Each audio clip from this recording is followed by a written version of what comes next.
message arrived just as Claire lifted her wine glass. Sorry, something came up. Can't make it tonight.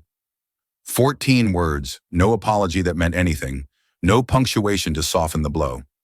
Just an efficient dismissal from the man she'd spent 3 weeks messaging, the one who'd said he was different. Claire stared at the phone screen for a long moment, the restaurant's candlelight reflecting faintly in the glass. The soft jazz playing in the background suddenly felt mocking. She set the phone down and inhaled slowly, forcing herself not to cry. Nurses were used to holding it together, on the job, in life, in everything. But tonight wasn't supposed to be another test of endurance. At the table beside her, someone cleared his throat. Rough night? The voice was low, steady, and amused in a way that wasn't cruel. Claire looked up. A man sat alone at the next table, a few years older, clean cut, wearing a dark suit that fit too well to be ordinary.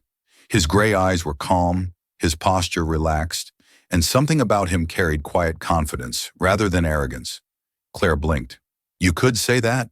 He tilted his head. Blind date gone wrong? She gave a weak laugh. Canceled before it even started. That's impressive, he said, leaning back. Some people take rejection to an art form. I should have seen it coming, Claire muttered. I should have, he interrupted gently. Or maybe you should just finish your dinner. She frowned. Excuse me? He gestured to the table. You got dressed up, you showed up, and you look like someone who doesn't get enough nights off. Don't let one coward ruin your evening. Claire hesitated, torn between irritation and amusement. That's oddly specific, he smiled faintly. Occupational hazard. And what occupation would that be? He hesitated, then said, I manage people who forget that work isn't living. Sounds like a CEO answer, she said before she could stop herself. His smile widened, but he didn't confirm or deny it. And you? I'm a nurse, she said simply. People who forget to live are sort of my specialty. Then we're both in the same business, he said, just on different ends of the crisis. For a moment, their eyes met, hers still guarded, his steady, curious. Then the waiter arrived, and she used the interruption to glance at her phone again, pretending she was busy. When the man's food came, he nodded toward her empty table. Order something. You shouldn't spend the night starving out of pride. I'm not, she started, but his expression stopped her. It wasn't pity, it was something else. She sighed. Fine, but I'm paying for it myself. Of course, he said easily. As the waiter disappeared, she studied him again. There was something strange about him, how effortlessly composed he seemed, how comfortable in silence. He didn't fill the space with small talk or charm, he just existed with quiet assurance. So, she said, half to break the silence, do you make a habit of rescuing abandoned women at restaurants? Only the ones who look like they're about to cry into their wine. I wasn't going to cry. I know, he said. That's why I sat down. She didn't know how to respond to that. The honesty in his tone disarmed her more than any flirtation could have. When her food arrived, they ate quietly for a while. It was strangely easy, not intimate, not awkward, just two strangers sharing a table because life had thrown one of them a curveball. Halfway through the meal, Claire caught him watching her, not in the way men usually did, but with a kind of thoughtful curiosity. What? She asked, self-conscious. You remind me of someone, he said softly. Someone who used to believe people always showed up when they said they would. Her fork paused halfway to her mouth. And what happened to her? She stopped waiting. Claire didn't know whether to laugh or sigh. Sounds like she got smarter. Maybe, he said, or lonelier. The simplicity of that truth hit her harder than she expected. When the check came, he reached for it automatically, but she caught his wrist. No, I said I'd pay for myself. He studied her for a moment, then nodded. Fair enough. They walked out together, the night air cool and damp. Rain had begun to fall, a soft drizzle that shimmered under the streetlights. Claire looked up and groaned. Perfect, just perfect. Without a word, the man opened his umbrella and held it out to her. You'll get soaked, she protested. I've been worse, he said. Take it. You look like someone who deserves at least one small kindness tonight. She hesitated, then accepted it. I'll give it back, he smiled. You can return it when it stops raining. She frowned. And if it doesn't? Then we'll see each other again, he said simply. There was no flirtation in his tone, just quiet certainty, like he already knew the answer. She turned the umbrella in her hands. You really are something, you know that. So I've been told, he said. I'm Michael. Claire, he nodded. Good night, Claire. Good night, Michael. She walked away under the umbrella, the sound of rain pattering softly overhead. Halfway down the block, she turned to look back, but he was already gone, vanished into the blur of the city. For reasons she couldn't explain, her chest felt lighter. Maybe it was the wine, maybe it was the rain, or maybe it was the way one kind stranger had turned a night of humiliation into something that almost felt like hope. And as she stepped into the glow of the streetlight, she realized she was smiling. The rain didn't stop for 3 days. By the third morning, Claire had nearly forgotten what sunlight looked like. Between 12-hour shifts, the gray drizzle had soaked everything, from the streets outside the hospital to her mood. The umbrella he'd given her leaned against her apartment wall, still damp, a quiet reminder of that strange, unexpectedly human evening. She told herself it was nothing, just a kindness from a stranger. Just one of those fleeting intersections life occasionally allowed, brief, harmless, gone. And yet she caught herself glancing at it each morning before work, as though half expecting it to vanish along with the memory. It was another exhausting day in the pediatric ward, children coughing, monitors beeping, parents pacing hallways with worry carved into their faces. Claire thrived in the noise and motion of the job, but lately she felt something hollow in her routine, like she was walking through life instead of living it. She was charting vitals when Dr. Ellison appeared at her station. Morgan, you've been requested in conference room B. She frowned. Requested by who? The new foundation liaison, Ellison said, flipping through his notes. They're auditing workflow and patient resources. Big deal. Someone up top. Why me? She asked. He shrugged. You're good at your job, and apparently someone thinks you'll make us look competent. Claire rolled her eyes but followed orders. Conference room B was on the administrative floor, an entirely different world from the one she knew. Clean, quiet, polished. She adjusted her badge and walked in, and froze. Sitting at the head of the table was him, Michael Reed. He looked different in the daylight, less mysterious, more grounded. His jacket was off, sleeves rolled up, tie loosened. But those same gray eyes lifted when she entered, calm and deliberate. For a second, neither of them spoke. Then he smiled slightly. Miss Morgan. Mr. Reed, she said, her voice betraying nothing, though her pulse spiked. I didn't realize you were the liaison. Neither did I until this morning. His tone was light, but there was something knowing behind it. Dr. Ellison, oblivious to the tension, gestured between them. You two know each other? Briefly, Claire said quickly. We met once. Michael's gaze didn't waver. Over dinner, if I recall correctly. Ellison blinked. Ah, networking? Something like that, Claire said, and shot Michael a look sharp enough to cut through glass. The meeting began, full of charts, projections, and talk about hospital budgets. Claire tried to focus, but every time Michael spoke, she felt the weight of his attention, not intrusive, just present. When he asked about staff shortages and patient morale, his questions weren't perfunctory. He listened, genuinely. When the meeting ended, she tried to leave quickly, but his voice stopped her. Claire. She turned. Mr. Reed, if this is about the report, it's about the umbrella, he said, smiling faintly. She blinked. You're serious. I told you to return it when it stopped raining, he said. It hasn't yet, but I figured we're even. Even, she repeated. You gave me your time that night, he said simply. You didn't have to. Claire felt her composure slip for half a second. You bought dinner. Only because you wouldn't let me pay for yours, he said, amused. You're difficult, you know. I prefer independent, she said, folding her arms. Then I stand corrected. She should have left. Every rational part of her knew this was dangerous territory. Whatever he was doing here, it wasn't coincidence. But something in his tone disarmed her. Why are you really here, Michael? She asked quietly. He paused. The hospital's foundation is one of my company's biggest partners. We're restructuring the funding system. I wanted to see it firsthand. And you just happened to be the one reviewing my department? He smiled again. Fate's been accused of worse. Claire shook her head. You shouldn't say things like that. Why not? Because people will hear what they want to hear. His expression softened. Then I'll make sure they hear the truth. Before she could respond, Ellison called her name from down the hall, and she used the interruption to escape.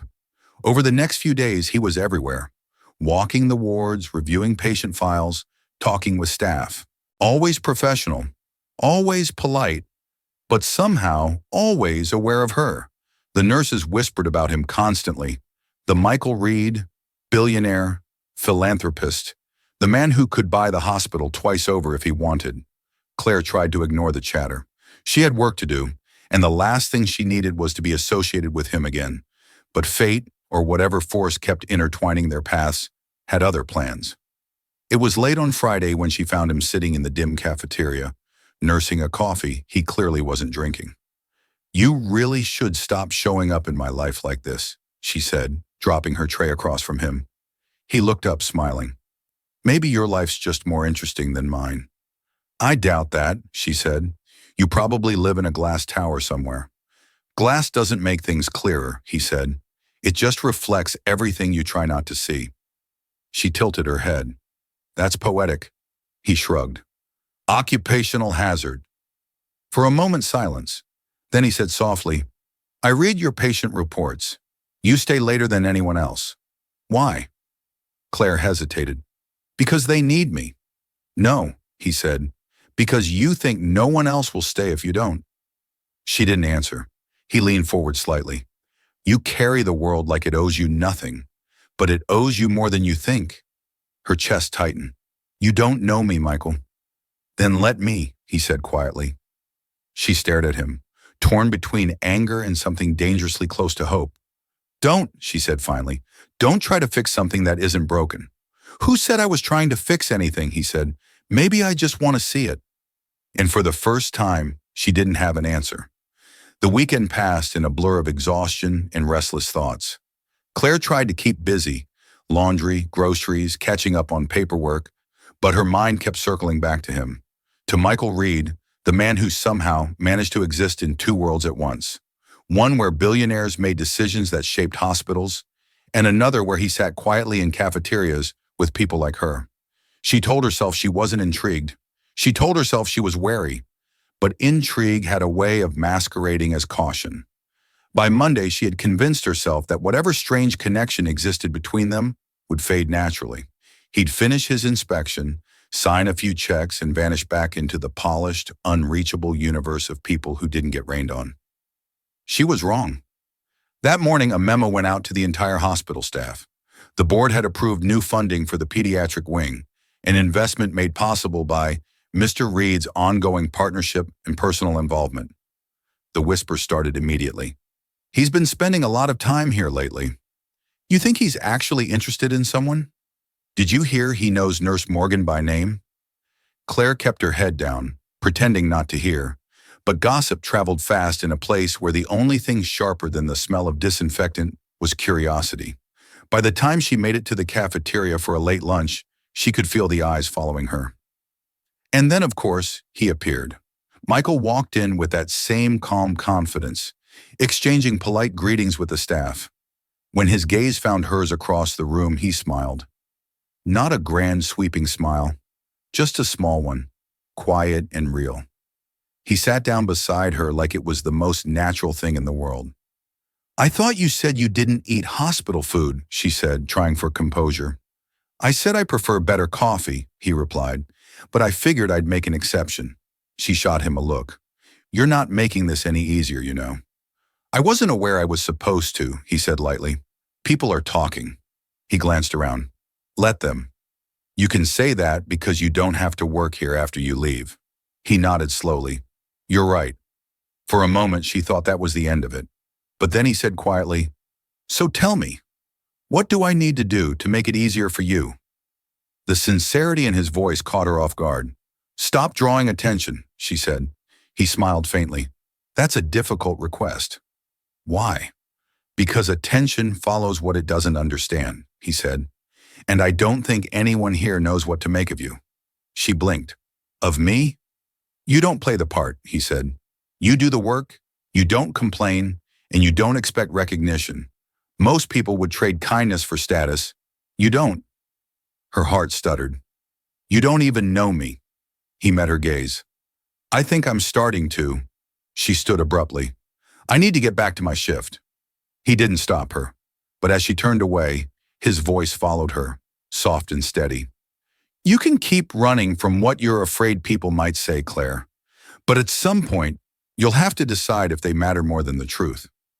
She didn't look back. That night, Claire's sister called.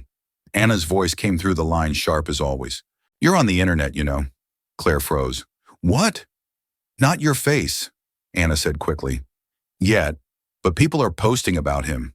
Michael Reed, the billionaire who's apparently spending all his free time at your hospital. There's a thread online connecting you two. Claire's stomach turned. People have too much time. Claire, Anna said, her tone softening, please tell me this isn't what it looks like. It's not, she said automatically. Then make sure it doesn't become that, Anna said. You know how this works. The world doesn't forgive women like us for being near power.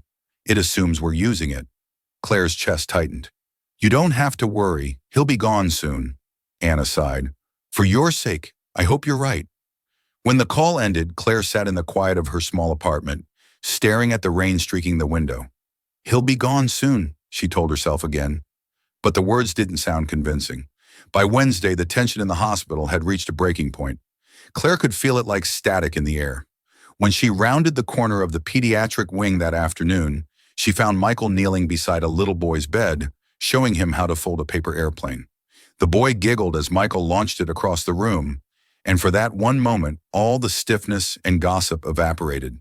When he looked up and saw her watching, he smiled. Caught me working off the clock, he said. She folded her arms. You're not exactly blending in. He stood, brushing his sleeves. You could help. I'm terrible at wings. Michael, relax, he said gently. I'm not here for a photo op. I didn't say you were. You didn't have to, he said softly. Claire hesitated. You're making things complicated. Maybe things were already complicated, he said. Maybe you just noticed when I walked in. Her pulse quickened. Why do you always do that? Do what? Talk like everything you say has some deeper meaning. He smiled faintly. Maybe it does. Before she could answer, a nurse called her name from down the hall.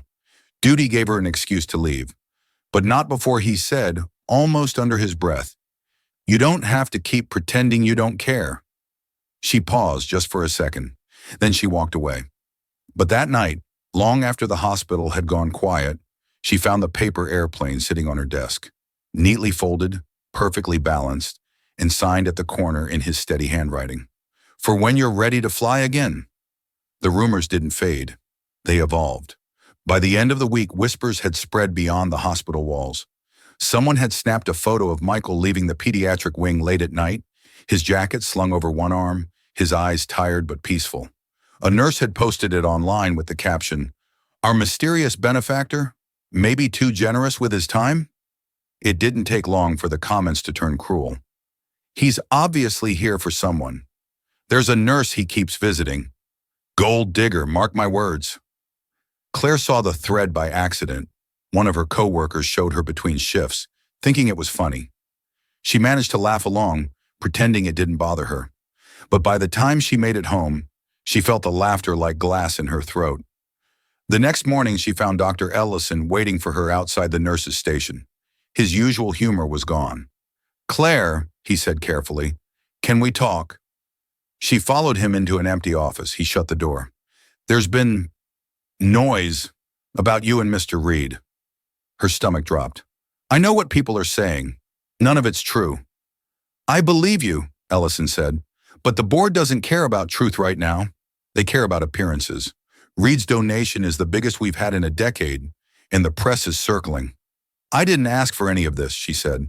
I know, he said softly, but the optics are bad. They want you off the rotation temporarily, just until things cool down. Claire stared at him, disbelief flooding her chest. You're suspending me? For what? Doing my job? Call it a precaution, he said gently. You'll still be paid. I don't want your money, she snapped. I want to work. Ellison sighed. Claire, you've done nothing wrong. But this is bigger than you now. Bigger than any of us. She opened her mouth to argue, but the exhaustion in his eyes stopped her. It wasn't his decision. He was just delivering the sentence. When she left the office, she could feel the stares following her. Curiosity, pity, satisfaction. By the time she reached the parking lot, her hands were shaking. That evening, her phone buzzed. Michael Reed. She almost didn't answer, but curiosity, or maybe anger, won. You need to stop calling me. His voice was calm. I just heard what happened. Of course you did, she said bitterly. You always hear things before the rest of us. Claire, you promised you wouldn't make my life harder. I didn't, he said. But I'm not going to stand by while they treat you like a headline. Please don't, she said quietly. I can handle this. By pretending it doesn't hurt. Her silence was answer enough. He sighed. Meet me tonight, just to talk. I can't. You can, he said softly. You just don't want to. She wanted to argue. Instead, she hung up. But half an hour later, she found herself standing outside the small cafe across from the hospital, umbrella in hand, her reflection wavering in the rain-slicked glass. He was already inside, waiting at a corner table. The moment their eyes met, his expression softened. You shouldn't have come, she said quietly as she slid into the seat. And yet you did, he replied. Don't make this sound like fate. It's not fate, he said. It's choice. She looked down at her untouched cup of tea. They suspended me today. I know, he said softly. I tried to talk to the board. Her head snapped up. You what? He didn't flinch. They're afraid of bad press. I told them the only bad press they'll get is if they keep treating their staff like liabilities. Michael, she said sharply, do you realize what you've done? You've just confirmed every rumor about us. Then let them talk, he said. You think I care about gossip?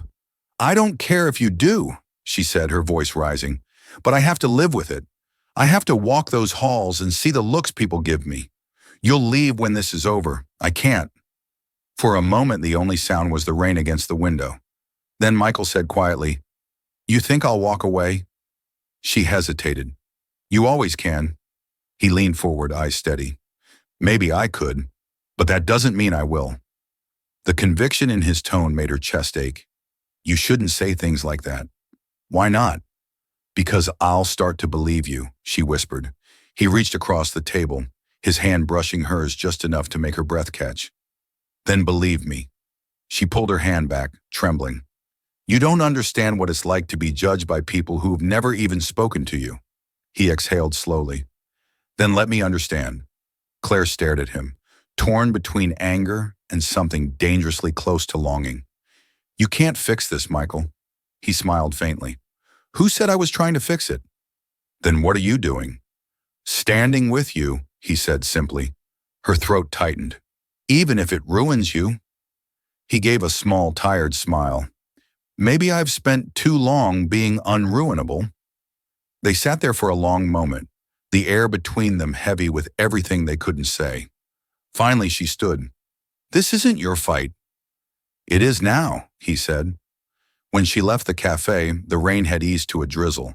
She didn't look back, but she didn't have to. She could feel his eyes following her through the glass. And for the first time, Claire realized that whatever storm she was standing in, she wasn't standing in it alone anymore. By the next morning, the story had gone national. It started with a gossip blog, an article full of blurred photos and sensational headlines. Billionaire CEO spotted at cafe with suspended nurse. Romance or scandal? Michael Reed's secret connection to hospital employee revealed. Within hours, it was everywhere. News tickers, morning talk shows, hashtags, and in every version of the story, Claire's name appeared next to his. She didn't have to turn on the TV to know. Her phone buzzed nonstop. Messages from coworkers, strangers, even her sister. What were you thinking? Are you really involved with him? You're trending, Claire. She threw the phone aside and pressed her palms to her eyes. The world had taken something fragile, human and private, and turned it into entertainment. Later that day, her sister arrived at her apartment without warning. Anna looked exhausted, her hair pulled into a messy bun, a newspaper tucked under her arm. "You made the front page." "I didn't do anything," Claire said quietly. Anna dropped the paper on the table. Michael's photo dominated the cover, his arm barely visible through the cafe window, his face half turned toward Claire's. "You didn't have to," Anna said. "He did it for you." Claire's head snapped up. "What do you mean?" "He held a press conference this morning." Anna handed her her phone. "Here, watch." Claire hesitated before pressing play. Michael stood at a podium surrounded by cameras, his expression calm, his tone measured, but the words hit like thunder. "There's been speculation about a woman named Claire Morgan, a nurse at St. Augustine's Hospital. I want to make something clear. She is not my scandal. She's one of the most capable and selfless people I've ever met. She's being punished for rumors that started because of me. If anyone deserves scrutiny, it's me, not her." The crowd erupted in questions, but Michael continued, unwavering.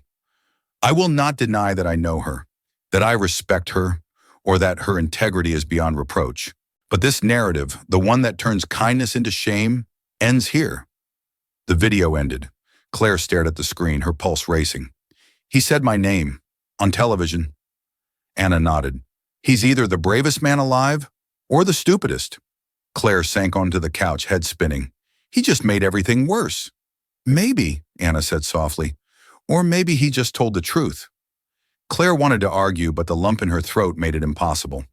By evening, reporters were outside her building. Flashbulbs burst when she peeked through the blinds. Her phone kept vibrating with unknown numbers. She wanted to disappear. Instead, she opened her front door and found Michael standing in the hallway. He looked tired, drenched from the drizzle, his expression equal parts relief and guilt. "You shouldn't be here," she said. "Where else would I be? You just painted a target on both of us." "I told the truth," he said simply. "Truth doesn't matter to them," she said, gesturing toward the noise outside. "It's a show now, Michael. You gave them a script and made me the lead." He took a step closer. "I couldn't let them destroy you." "You already did," she whispered. He flinched. "Claire, do you think I wanted to be saved?" she demanded. "You don't get to decide that for me." He looked at her for a long moment, rain dripping from his hair. "You're right. I don't." "Then why did you do it?" He exhaled slowly. "Because I couldn't stand by and watch the world tear down someone good while I stayed silent. Because somewhere along the way, this stopped being about the hospital, the board, or the press. It became about you." Her heart twisted. "And what happens when they turn on you too?" He smiled faintly. "Then we'll face it together." "You can't keep saying things like that," she said. "You don't even know what you're promising." "Yes," he said softly. "I do." For a moment, the noise outside faded. The shouting, the rain, the chaos. There was only him. She shook her head. "You're impossible." "Maybe," he said, "but I mean every word." They sat in silence for a while, the city blurring behind the rain-streaked windows. Claire finally said, "You know this won't end well, right?" He gave a tired smile. "You sound like my board of directors." "I sound like someone who's seen what the world does to people who don't fit its rules. Then maybe it's time someone rewrote them." She looked at him, incredulous. "You think you can change how people think?" He met her gaze. "No, but I can change what they wish to see." "What do you mean?" He hesitated. "Tomorrow there's a follow-up interview. They want me to clarify my statement." Her heart sank. "Michael, don't." "I have to," he said, "and I want you there." "Absolutely not." He stepped closer. "They've already taken our story and twisted it into something ugly. Let's give them the truth instead." "The truth?" she echoed. "You and me sitting in front of cameras? That's not truth. That's suicide." "Then let's die honest," he said quietly. She stared at him, speechless. "Please," he added, softer now. "Let me stand beside you this time. Not in the shadows, not in secret.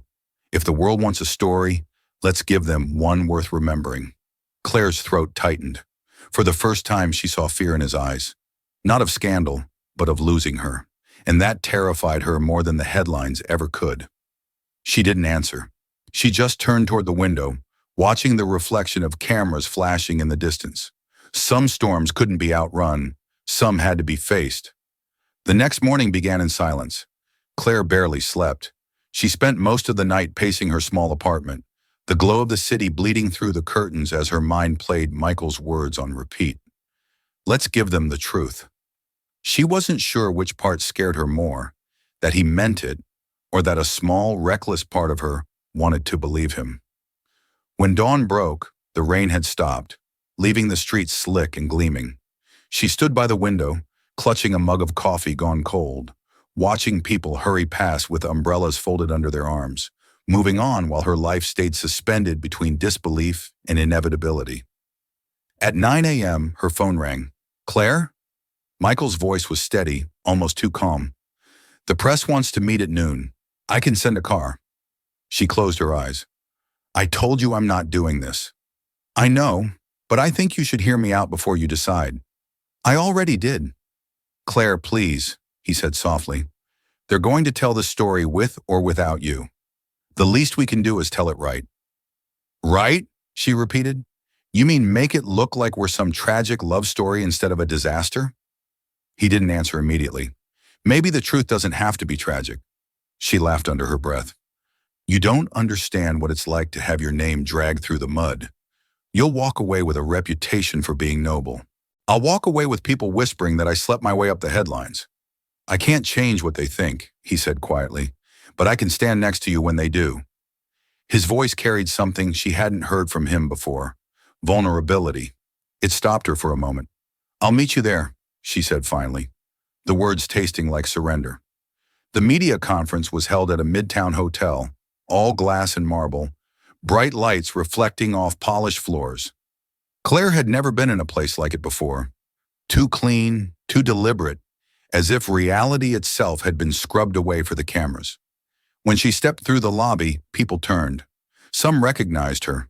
Others just stared at the woman walking beside Michael Reed. He, as always, looked composed. Dark suit, calm expression, a presence that filled the space effortlessly. You don't have to do this, she murmured as they approached the doors. I know, he said, but neither do you. Then why are we? He gave a small, tired smile. Because sometimes doing nothing lets everyone else write your story. They entered the press room together. The air buzzed with the hum of cameras, the low murmur of journalists, and the faint rustle of papers. When the microphones turned on, the silence was deafening. Michael went first. He spoke slowly, deliberately, the same way he did when he wanted every word to land. I know there's been speculation about my connection to Ms. Morgan, he began. Let me start by saying that the narrative being spun is both unfair and untrue. Ms. Morgan is a nurse, one of the most dedicated I've ever met. Her work, not her association with me, is what defines her. Cameras clicked. The flashes lit the room like lightning. She was punished, Michael continued, not because she broke rules, but because people decided to interpret kindness as scandal. That's on me. I could have walked away when the rumors started, but I didn't, because walking away would have meant agreeing that compassion is something shameful. Someone shouted from the back, "Are you admitting you're in a relationship?" Michael looked up, unflinching. I'm admitting that I care about her, deeply. But what matters isn't what label the world puts on it. It's that she's being torn apart for a story she never asked to be part of. The room erupted with questions. Do you love her? Is she here? Did she violate workplace policy? Claire's chest tightened. Every instinct told her to run. But then Michael turned toward her, and the noise softened, as though the room itself was holding its breath. Claire, he said gently, you don't have to say anything, but you can. Her heart pounded as she stepped forward. The microphones shifted toward her like weapons. She cleared her throat. I didn't want this, she said quietly. I didn't want cameras or headlines or speculation. I just wanted to do my job. Her voice trembled, but she kept going. I've worked in hospitals long enough to know how quickly people make assumptions. They see a woman standing next to a powerful man, and suddenly she's part of his story instead of her own. I'm not. She glanced at Michael, and his expression, steady, proud, unwavering, gave her courage. "I'm not here to defend a rumor," she said. "I'm here because I refuse to be ashamed of kindness. Because the only thing I've done wrong is believe that people can still see good intentions for what they are." A hush fell over the room. For once, no one spoke. No flashes, no interruptions. Then, almost reluctantly, a reporter near the front lowered his camera, and the rest followed. Michael took her hand. It wasn't for the cameras. It was quiet, grounding, real. They left the room together, the press still calling after them, but their voices fading behind the closing doors. Outside, the sky was clear for the first time in days. The light was almost too bright after the artificial glow of the conference room. Claire stopped on the sidewalk, taking a slow breath. "You realize what we just did, right?" she said, half laughing, half shaking. Michael smiled. "We told the truth. They'll twist it by morning." "Probably," he said. "But for once, they'll have to twist something honest." Claire looked up at the endless blue sky, her heart still racing. "I don't know what happens now." He glanced at her, eyes soft. "Neither do I. But I know this. Whatever comes next, we face it together." The words shouldn't have felt like comfort, but they did. For the first time in weeks, Claire wasn't running. From gossip, from fear, from the storm. For the first time, she was standing in the light. The world didn't quiet down. It simply changed its tone. For the first time, the headlines weren't cruel. They were curious. Michael Reed defends nurse in viral press conference, a modern-day hero. The CEO who fell for compassion, a story about integrity or love. Who is Claire Morgan? Meet the nurse who stood beside a billionaire and spoke the truth. The media, like the tide, had turned, but Claire wasn't sure if she was ready to be carried with it. 3 days later, she returned to the hospital. It should have felt like coming home, but the corridors were quieter than usual, the staff more cautious. Conversations paused when she passed, and though there were no more whispers, the silence was heavier. Dr. Ellison met her outside the staff lounge. "You sure you're ready for this?" "I've been ready," Claire said simply. He studied her for a long moment before nodding. "The board reinstated you. No disciplinary record, no suspension. Officially, they're calling it miscommunication." "Convenient," she said.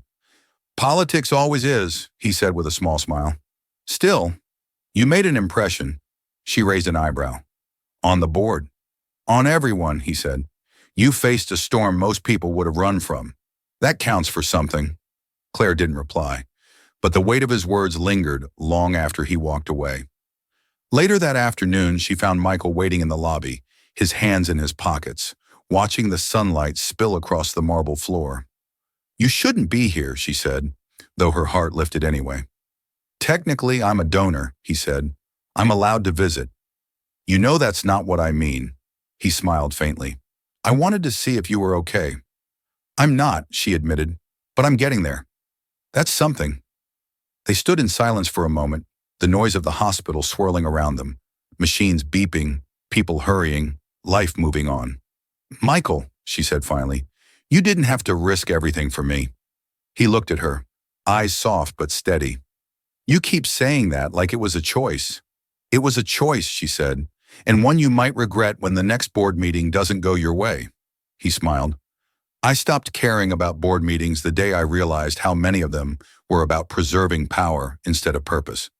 "Still sounds like a convenient excuse," she said. "Maybe it is," he said. "But if it means standing next to you, I'll take it." Her breath caught. "You can't just say things like that." "I can," he said, "because they're true." Before she could respond, her pager went off. Emergency in room 212. She gave him an apologetic look. "Duty calls," he said quietly. She turned to go, but he caught her wrist just for a second. "Claire." She paused. "I meant what I said at the press conference," he told her. "Every word." She didn't look back, but her voice was soft when she replied, "I know." That evening, when her shift ended, she stepped outside to find the sky painted in the colors of twilight, lavender and gold fading into blue. For the first time in weeks, there were no cameras waiting, no journalists shouting questions. Just the hum of the city and the slow rhythm of her own breathing. Michael stood by his car across the street, leaning casually against the door, as if he'd been waiting all day. "You know," she said, crossing toward him, "this is starting to feel like a pattern. Maybe it's a habit I don't want to break." She smiled faintly. "You're relentless. Only when it matters." They walked side by side through the park across from the hospital, the path damp from the morning rain. Street lights flickered to life one by one, their glow soft against the darkening sky. "Do you ever regret it?" Claire asked after a while. "What?" "Any of it. The foundation, the press, me." He stopped walking, turning to face her. "Not once. You've lost more than you realize." "Maybe," he said, "but I've also found more than I ever expected." She looked down, brushing her thumb against the rough strap of her bag. "You can't build a future on chaos, Michael." He smiled gently. "You'd be surprised how strong things grow after a storm." She laughed softly. "You sound like a motivational poster."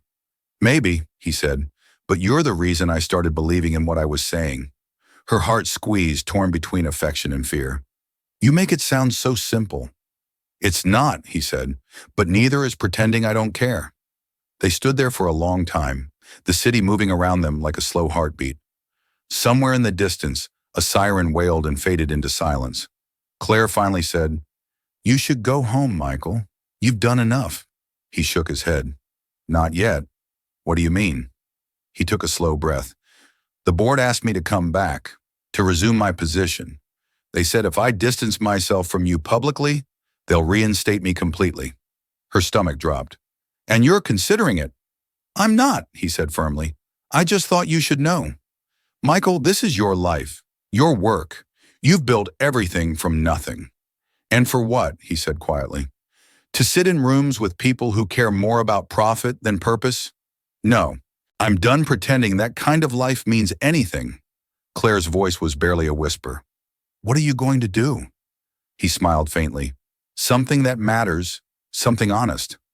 "And what about us?" she asked, her voice trembling. He met her gaze, his answer gentle but certain. "That's the only thing I'm sure about."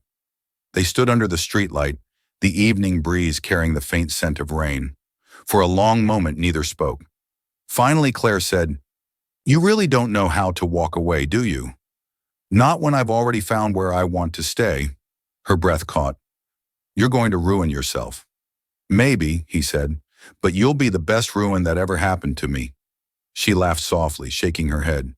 "You're impossible." He smiled. "So I've been told."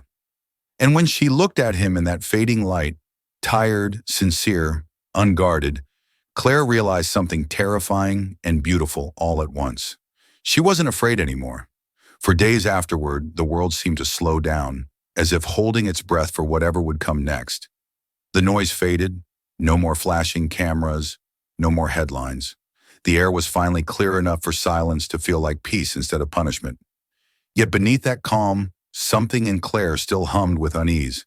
She'd spent so long surviving other people's stories that she wasn't sure how to live inside her own. At the hospital, things began to return to normal. She worked her shifts quietly, tended to her patients, and smiled when she was supposed to. But at night, when she passed the bench outside where she and Michael had first talked, the memory lingered like a ghost she couldn't quite let rest. He hadn't come by in a few days. She told herself she was grateful. She needed space, a chance to remember who she was without his shadow. But every time her phone buzzed, she hoped it would be him. It was a Thursday evening when the quiet broke again. Claire was finishing a late shift when Dr. Ellison called her into his office. He looked tired, more serious than usual. "Something's happened," he said. Her chest tightened. "What do you mean?" "It's about Mr. Reed." The name hit her like a pulse. "Michael?" Ellison nodded. "There was an incident this afternoon. One of the companies under his group filed for bankruptcy. The media is turning it into a feeding frenzy. They're calling it fallout from his personal distractions." She felt the air leave her lungs. "Because of me?" "Because of how public this all became," Ellison said carefully. "He's losing investors. The board's panicking." Claire stood frozen, the words blurring into a dull roar. The man who had risked everything for her was now paying for it, publicly, brutally. "Does he know they're saying that?" she whispered. Ellison hesitated. I think he does, but from what I hear, he's not defending himself. That was what frightened her most. It was raining again when she reached his apartment building, a tall glass structure overlooking the city. She hadn't planned to come. She just found herself standing outside, drenched, heart pounding. The doorman recognized her immediately. He's not seeing anyone, he said gently. Claire's voice was quiet but firm. Tell him it's Claire. The man hesitated, then nodded and made the call. Moments later, he stepped aside. He said you can go up. Her heart pounded harder with every floor the elevator climbed. When the doors opened, she saw him, standing by the floor-to-ceiling windows, his reflection fractured by city lights. He looked exhausted, not broken but worn down in a way she hadn't seen before. Claire, he said, turning toward her. His voice was soft, almost fragile. She swallowed hard. Why didn't you call? He smiled faintly. What would I have said? That the world finally caught up with me. She stepped closer. You let them say whatever they wanted. You didn't even try to fight back. I've been fighting all my life, he said quietly. Maybe I just didn't have the right reason before. Michael, she said, her voice trembling, you can't let them destroy you for me. He looked at her, eyes steady but full of something raw. I didn't do this for you. I did it because it was the first thing in years that felt right. I told the truth, and if that cost me everything, then maybe it's time I started over. Starting over doesn't mean burning everything down, she said. He smiled sadly. Sometimes you have to clear the ground before you can rebuild. She stared at him, feeling the ache of admiration and fear all tangled together. You sound like someone who's already decided to disappear. I'm not disappearing, he said, just stepping away, selling what's left of the company. The foundation will keep running without me. It's better that way. And you, he shrugged. I'll figure it out. She felt something crack inside her. You don't get to make me the reason you lose everything and then pretend it's fine. Claire, no, she said, tears spilling now. You walked into my life and tore it open, made me believe in something good again, and now you want to vanish into some noble sacrifice? That's not fair. He stepped closer, reaching for her hand, but she didn't move. I didn't come here for your forgiveness, he said quietly. I came because I wanted to see you before everything changes. Her voice broke. Why do you talk like this is goodbye? He gave a faint, weary smile. Because maybe it is. The words hit like thunder. No, she said, shaking her head. You don't get to just walk away. Not now. He looked at her with something that hurt more than anger. Acceptance. You deserve a life without cameras, without scandal, a quiet one. I can't give you that. She took a trembling breath. Maybe I don't want quiet. That silenced him. For a long moment, neither of them spoke. The rain beat against the glass, the city lights flickering below like broken stars. Finally, she whispered, You once told me that storms don't last forever. Maybe this one doesn't have to end in goodbye. He exhaled slowly, his composure fracturing just enough for her to see the truth beneath it. Fear, love, and exhaustion, all woven together. He reached for her again, and this time she didn't pull away. Claire, he said softly, you've changed everything I thought I knew about myself. Then don't run from that, she said. Don't run from me. He closed his eyes, his forehead resting gently against hers. For a moment, everything outside, the chaos, the rain, the headlines fell away. When he finally spoke, his voice was barely a whisper. If I stay, I can't promise the world won't tear us apart again. Then let it try, she said. We'll stand anyway. And as the storm raged against the glass, neither of them moved. For the first time in weeks, there were no words left, only the quiet promise that sometimes love wasn't about escape. It was about endurance. The next morning, sunlight cut through the city haze like it was daring the world to start over. Claire woke before dawn, still wearing the clothes she'd fallen asleep in. Michael's apartment was quiet, the kind of silence that felt deliberate, like both of them were afraid to break it. She sat on the edge of the couch, watching the pale glow spread across the skyline. The storm had passed, but its echo still lingered.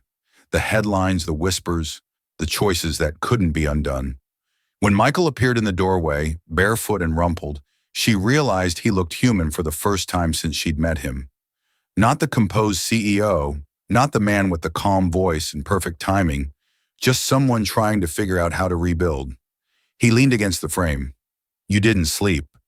"I didn't want to," she said softly. "Too many thoughts? Too much reality." He smiled faintly. "That's fair." They stood there in the half-light, two people bound by the same exhaustion and something deeper, something neither could name without breaking it. By mid-morning, the world had moved on to a new scandal. Michael's name was no longer on the front page, but the damage lingered in quieter places, in business meetings that no longer returned his calls, in investors who smiled politely and said nothing. He didn't seem angry, just resolute. Claire met him for coffee that afternoon, the same cafe where everything had started, the one that had unknowingly set their lives on fire. The staff recognized them immediately but said nothing, their curiosity tempered by something like respect. "I spoke with the board," Michael said after a long silence. "The sale's final. The company's no longer mine." Claire set her cup down. "Just like that?" "Just like that." She studied him.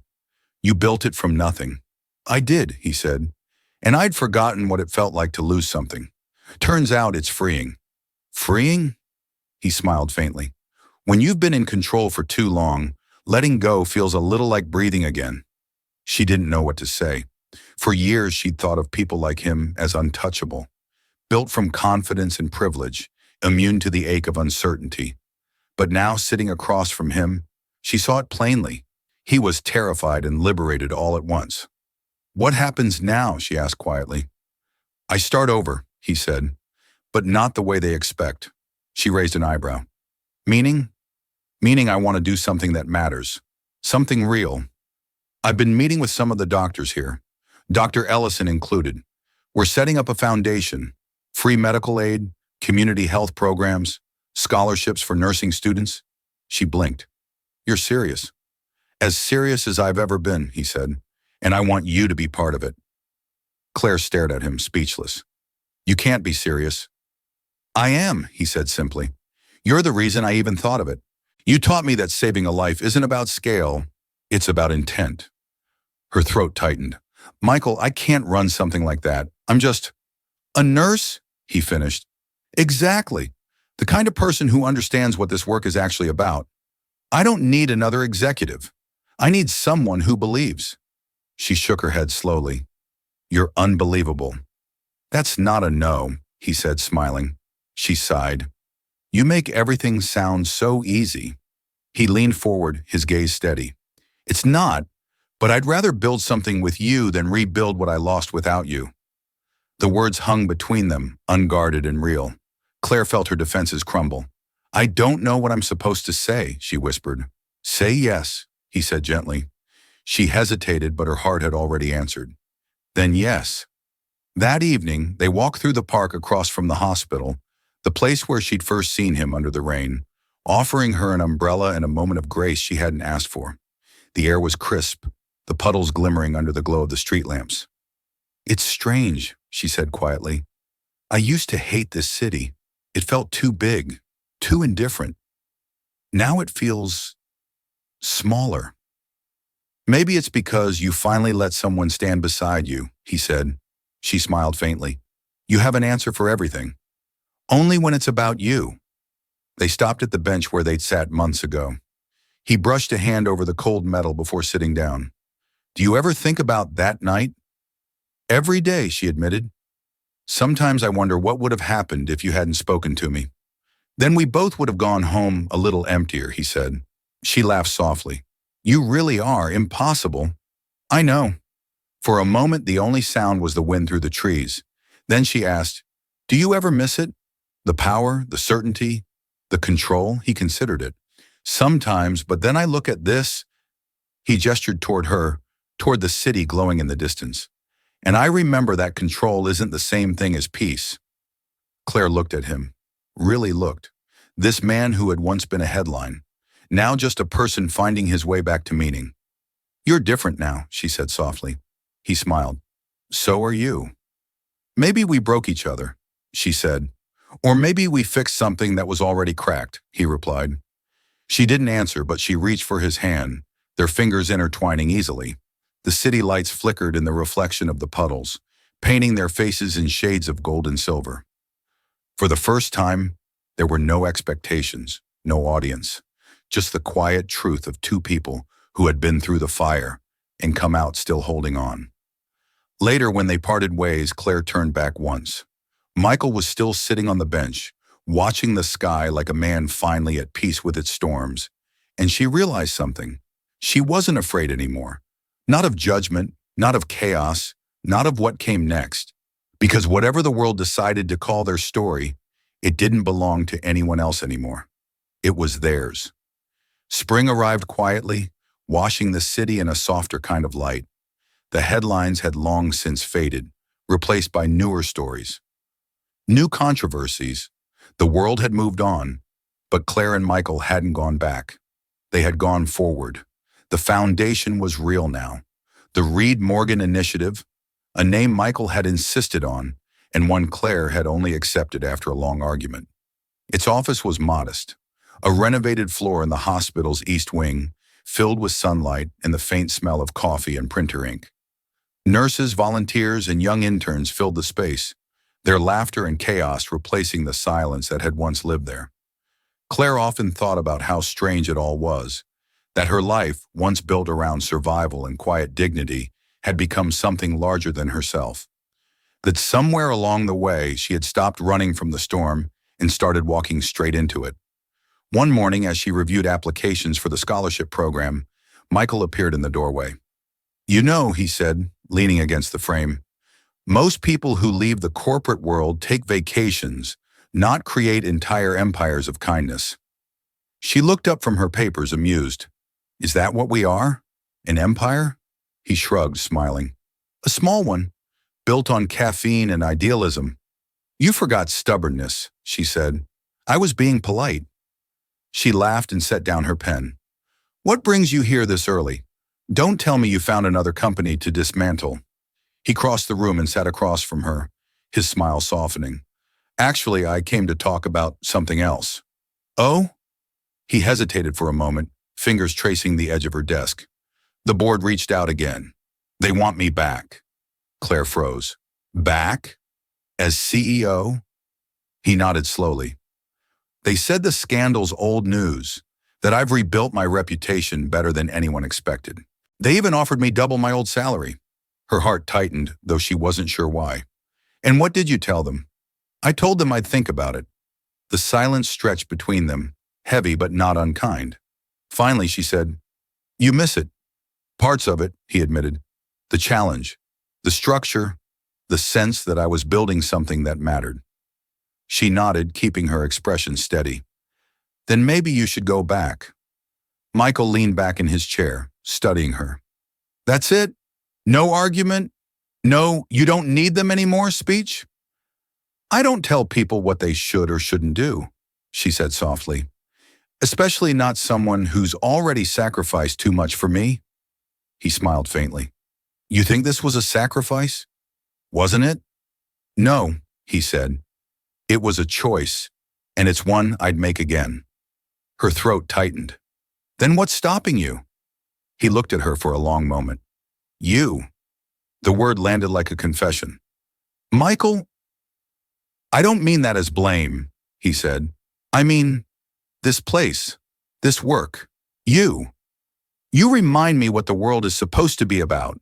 If I go back, I'm afraid I'll lose that." She reached across the desk, her fingers brushing his. "You won't lose it, because it's already part of you." He exhaled, a small smile tugging at the corner of his mouth. "You always know how to say the one thing I can't argue with." "Occupational hazard," she said. Weeks passed before he made his decision. When he told her, it wasn't in a speech or a letter, just a quiet moment one evening as they locked up the office. "I'm not going back," he said simply. Claire turned the key and looked at him. "You're sure?" "I am," he said. "That world will always have someone who can do what I did. But this," he gestured around the small, messy office, "this only exists because of us, and I'm not done building it." Her heart swelled with relief, pride, and something deeper she didn't dare name out loud. Then I guess we'd better keep going, she said softly. He smiled. Together? Always. The months that followed were quieter but fuller. The foundation expanded faster than either of them expected. Clinics opened in underserved neighborhoods. The scholarship fund doubled its recipients. Claire watched Michael transform from a man driven by legacy into one driven by purpose. And somewhere along the way, they stopped pretending what they had was temporary. It wasn't a grand declaration, no cinematic kiss under the rain. It was subtler than that. Shared coffee on sleepless nights, hands brushing as they passed charts, the way their laughter filled the empty halls after long days. It was love, but unspoken, something understood rather than announced. One late afternoon, Claire stood on the hospital roof, watching the sunset spread over the city. The sky burned orange and gold, the same way it had on that first night months ago, when everything had gone wrong, and somehow, right. She heard the door creak behind her. You always find the highest place to think, Michael said, joining her. It's the only place where the noise feels far enough away, she replied. He smiled. Then I'll be quiet. For a while they stood side by side, the wind lifting her hair, the hum of traffic below blending into something almost like music. Finally she said, Do you ever think about how it started? All the time, he said. One canceled date and an umbrella. She laughed softly. It sounds ridiculous when you say it like that. Most beautiful things do. She turned toward him, her voice barely above a whisper. We made it through everything, didn't we? He looked at her, eyes reflecting the fading sunlight. We did, but I don't think we were meant to make it through. I think we were meant to grow through. She smiled. That's very poetic for someone who used to live off quarterly reports. He shrugged. You changed my vocabulary. The laughter between them faded into a quiet warmth. He reached for her hand, their fingers intertwining easily. You know, he said softly, it's still raining in the forecast tomorrow. Then I guess you'd better bring your umbrella. He grinned.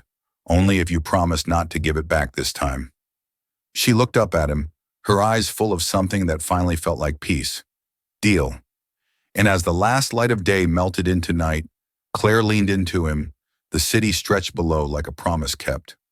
Some stories didn't end with storms. Some ended with the calm after, where love wasn't loud or perfect, but steady, quiet, and true.